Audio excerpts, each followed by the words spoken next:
Now this is not me telling you how you should do the spell, this is just me explaining how I did it myself. But how I did it, I got 2 candles. You can go to a metaphysical store and get candles from there. Most of them say what the candles are for, such as like color and stuff, what they mean and what they will be used for. I simply got mine from Walmart, I'm not gonna lie.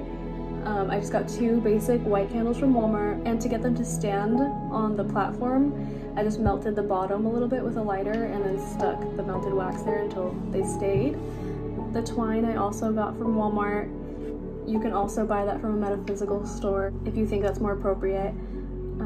There is nowhere that says you have to wrap the twine for how many years or months that you've been with the person that you would like to cut ties with.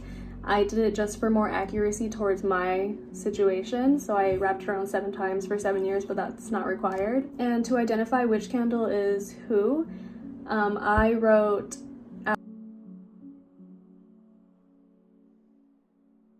our names on the back of it. I've seen people put initials or just speak it out loud, saying this is this, this is this, or say it in their head. And for protection, I did a ring of salt around the candles, and I meditated and spoke to my spirit guides and asked for protection before I do so. I've seen people use incense and crystals, and once I did my protection and set my intention, I lit both candles and I sat and watched the whole thing and let them burn out themselves. You take what message you feel from what you saw happen, but overall the intention of the spell is to cut ties with someone you no longer want an emotional attachment to. It's not to test a relationship, it's not to see the outcome. People have asked if they can do it for other people. I would not recommend doing it for other people unless you have their consent.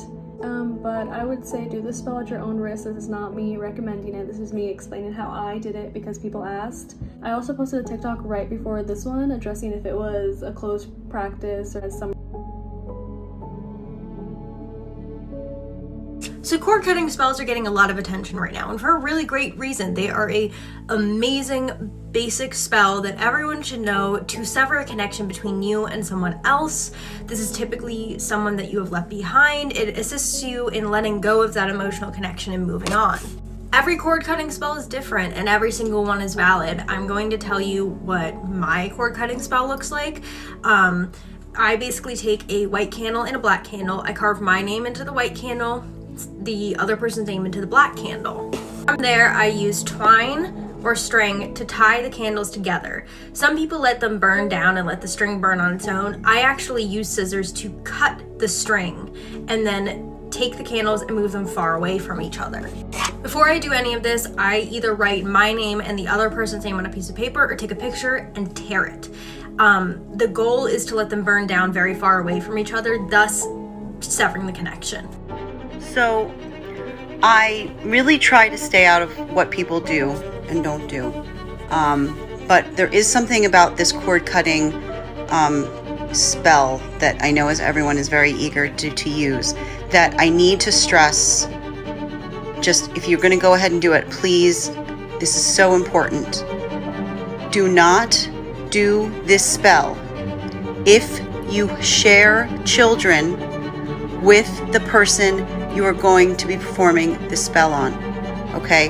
This spell breaks all karmic ties between you and another individual.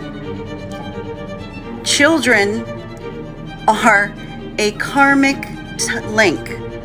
So I am begging you, there are other spells you can do to heal from a bad relationship. Please do not do these cord cutting spells if there are children involved.